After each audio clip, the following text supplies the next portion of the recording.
看着我做的一样，你也被撕走这一天所有对美好的向往。Ay! Hi guys! Wait lang. Isip ko yung gulong-gulong eh. Fit check. Hindi fit Baka yung... naman din. Ang pangit naman ako. Natural na fit. Hindi bagay. Hindi bagay yung sapatos ko sa suot ko na black. Fit pala.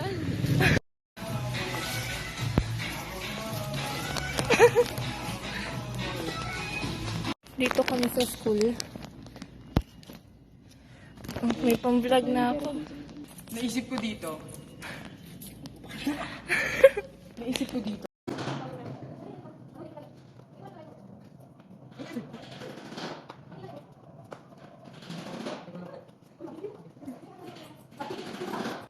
Nakailang take na tayo. Bakit kasi walang script? Kaya nga, ito yung mahirap eh.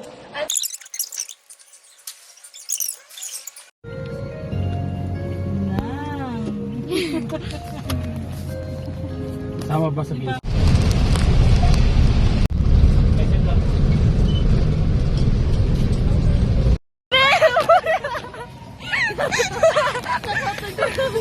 Cutout cam. Patawa-tawa lang pero late na kami. 500 namin. Hindi na wala na. 40 minutes late daw. Hindi naman. 18 lang. Pero late pa din. Pwede na. First time ko ba late? Wow. Padins naman siya. Sabi ko 9:30 ang gising. Ang gising siya 10:30. Maybe we got lost in translation. Hindi namin expect na ganito kahaba yung pila. Taylor, wait for us. Wait for us. Cheers. Dapat mo dito. Bakit ba? Hino! Kusina na ang tawag! Asen! Romeo!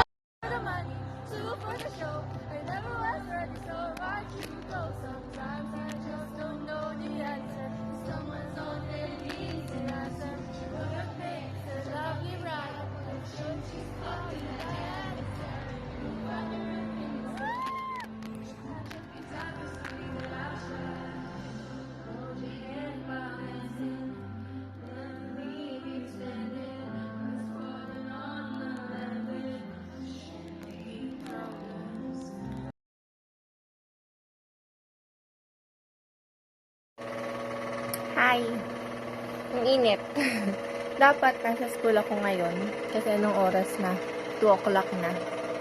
Pero, online class lang kami simula kahapon. Actually, half day nung Monday. Nag-half day lang kami. Kasi, may issue sa kuryente.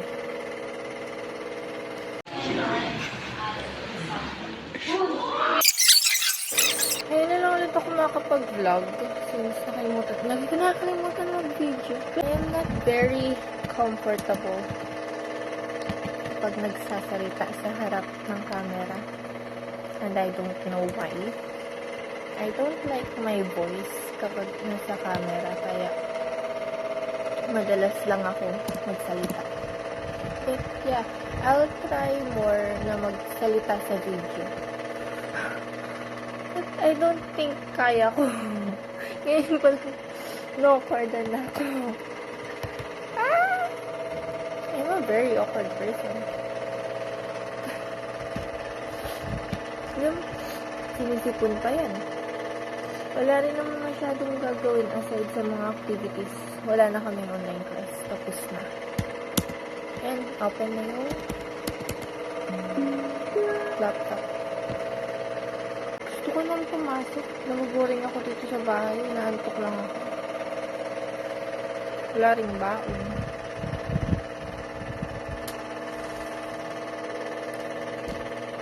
Bear with me!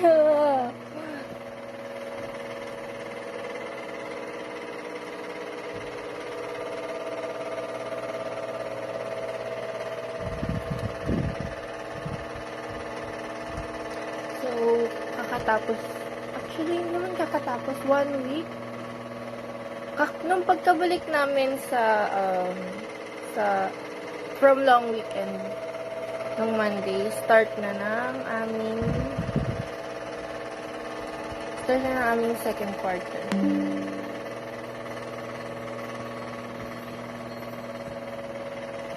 Nung exam, hindi ako masyado nakapag-vlog.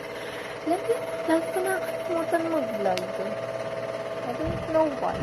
Siguro kasi hindi ko rin ako sanay until now. Ngayon lang ulit ako nakapag-vlog.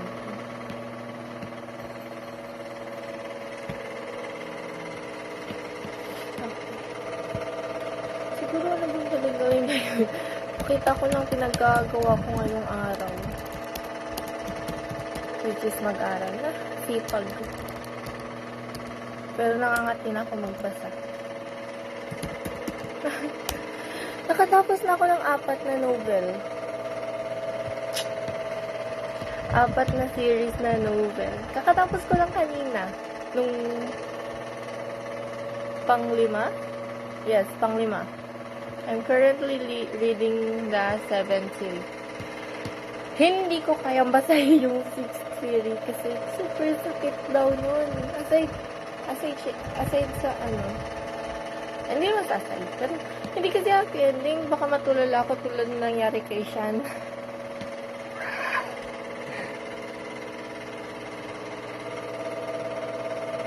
Baka humagulgul. Pumasok ko sa online class, yung mata ko na namumula.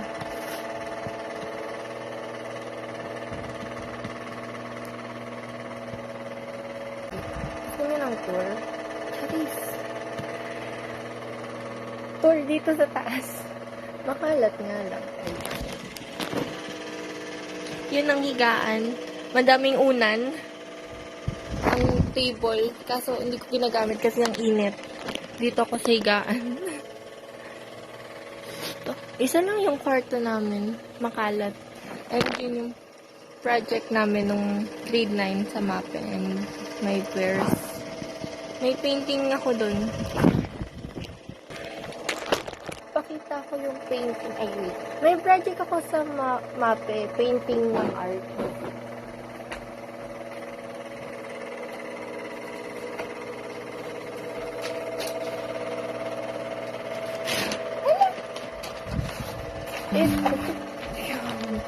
It's a Starry Night by Van Gogh. Actually, ito yung pinaka-painting na favorite na gawa ko. Kasi, yung Starry Night, lagi ko itong tinatry sa sketchpad ko. Pero never ko pa siya nagawa ng maayos. Ito yung first time na nagawa ko siya ng maayos. It's kind of messy, pero the proud painting. My proud painting. Ito yung proud painting. Ito yung painting na pinaka-proud ako na nagawa ko. I'll show you some of my paintings. Nakatago kasi yung iba. Pero, wait. Wala. Ito yung binili ko sa school nun. May mga nag-ano kasi nun na grade 12 or grade 11. Nung grade 9 ako. Wala naman akong sketchpad nun. Natamad ako bumili. So, ito na rin din ako. Scented siya na notebook. Ang makeup eh. Ito yung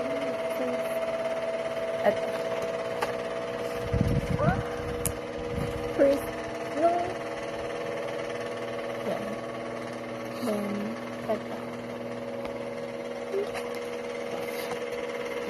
ito yung mga recently lang.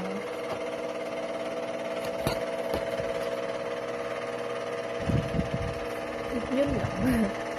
Ito yung mga bago lang. Tapos, ito yung pinakagusto ko sa napinaint ko.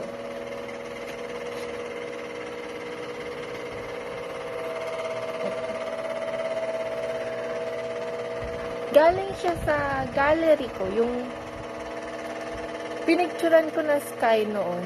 Tapos tinry ko siyang i-paint. And ito yung kinalabasan.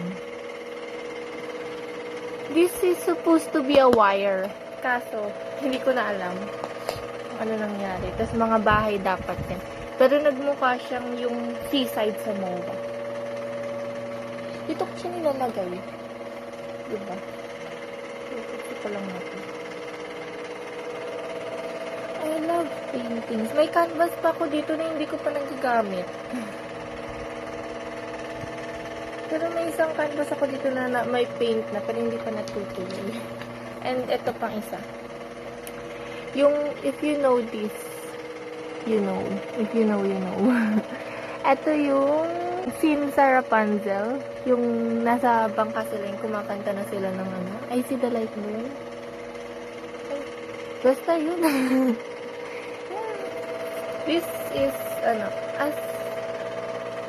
as an tangled girly. I love it. I love it. Ito ko lang din siya dinidikit.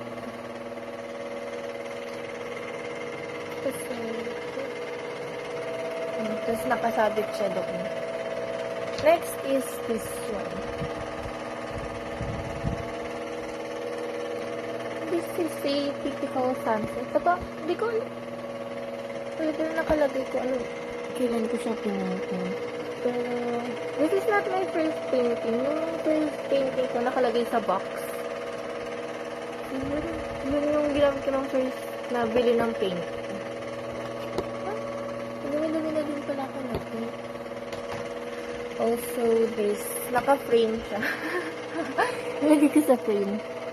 Not my best work, pero okay, nakita yung reflection. Pero pwede na.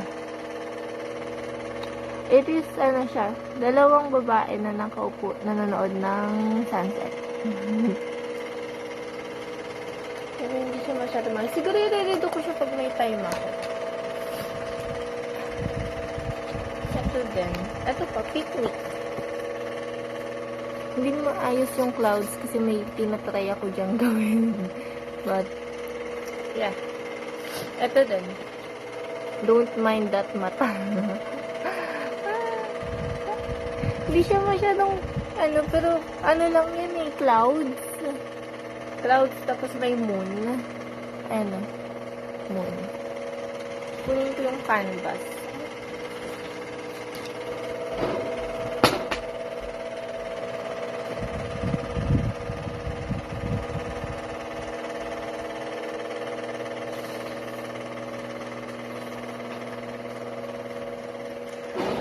This, hindi pa siya tapos. It's an ocean na may bundok. Hindi pa siya tapos. Ano, paint ko, tsaka yung kuya ko. Tinulungan niya ko sa pagpitin. Pero hindi ko pa siya natatapos. Tinatamad pa akong tapusin. Actually, last year pa ba ito? I don't think last year pa ito. Pero parang gano'n na nga. Hindi ko na rin siya natapos. Kasi aside sa tinatamad ako, wala na akong paint. And kakabili ko lang ng paint nung isang araw dahil kailangan ko siya dun sa Starry Night. I also found this. Yung poster na ginawa namin, ginawa ko nung grade 9 for our Romeo and Juliet. Yung full-length play. Very memorable. Yes. It's the very memorable. Ako gumawa na ito eh. And then,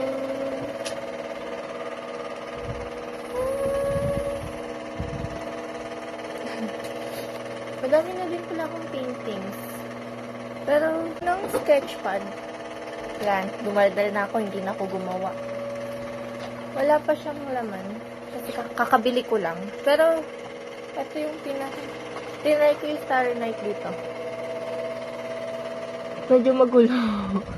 Hindi siya medyo maayos dito. Kasi, pang-practice lang. Kasi, nung, if idediretso ko dun, kakabahan ako. Baka biglang mag-fail. So, baka nagdaldal, gagawa na ako. 我喜欢你像风的温度，温柔的缓缓的轻抚我攒下的所有小幸福，看着后座的夕阳。